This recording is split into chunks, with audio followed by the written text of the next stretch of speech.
మనకి ఇక్కడ వైరస్ మొక్క అనేది కనిపించింది కదా, అయితే మనకి వైరస్ కంట్రోల్ అవుతుందని బయట మార్కెట్లో దొరుకుతుంది మందులు మనం స్ప్రే చేస్తూ ఉంటాం. దానికి ఏంటి ఈ వైరస్ పోవటమేమో కానీ మీకు రైతుకి ఒక 4-5 రోజులు ఆ మందు కొట్టగానే గ్రోతింగ్గా మంచి కనువింపుగా కనపడుతుంది. కానీ వైరస్ మందు అనేది ఈ వైరస్ వచ్చిన మొక్క కంట్రోల్ కావడానికి అయితే లేదు, కానీ స్ప్రెడ్ కాకుండా అయితే ఆపడానికి అయితే ఉంది.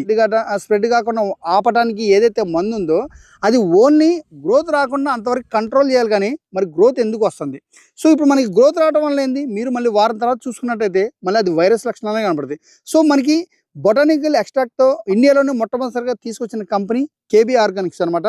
సో వైరోరేజ్ 1 ఎకరానికి 300 ml. ఇది మన ఇండివిజువల్గా స్ప్రే చేసినా కూడా గ్రోత్ అనేది ఉండదు. వైరస్ మందు ఎప్పుడైనా మీరు చూడండి, రైతుకి కంటికి కనపడాలి కాబట్టి నీట్గా మీకు గ్రోత్ ప్రమోటర్స్ కలపడం వల్ల ఏంటంటే అది కనువింపుగా కనపడుతుంది, గ్రోత్ వస్తుందన్నమాట. కానీ అది కాదు, మీరు అది కొట్టడం వల్ల ఏంటంటే మీకు మళ్ళీ వైరస్ అనేది కనపడుతుంది. కానీ ఈ వైరోరేజ్ స్ప్రే చేయటం వల్ల ఏంటంటే అంతవరకు కంట్రోల్ అయ్యి పక్కదానికి స్ప్రెడ్ కాకుండా ఉంచిద్ది అనమాట. అలాగే దీంతో పాటు ఏంది యాక్సిల్ 525. ఇందులో ఏంటి మనకి ఏవైతే తెల్లదోమ అన్ని దశలు ఉన్నాయో అవి మొత్తం కూడా కంట్రోల్ చేయడానికి ఈ యాక్సిల్ 525. అదేవిధంగా మొక్క స్టాండర్డ్గా ఇప్పుడు మన గ్రోత్ ప్రమోటర్స్ అనేది తెగ కొడుతూ ఉంటాం కదా, ఇక్కడ ఏమైందంటే కొమ్మ సాగడం వల్ల అందులో రెసిస్టెన్సీ పవర్ లేక మళ్ళీ మీకు డిసీజ్కి లోన్ అవుతుందన్నమాట.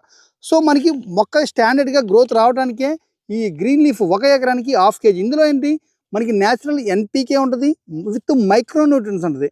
సో ఇది ఇవ్వడం వల్ల ఏంటంటే మొక్క స్టాండర్డ్గా గ్రోతింగ్ వస్తుంది, బలంగా తయారవుతుంది అనమాట. మీకు ఏదైనా డౌట్ ఉంటే డిస్ప్లే నెంబర్ కాల్ చేయండి. థ్యాంక్ యూ, ధన్యవాదాలు.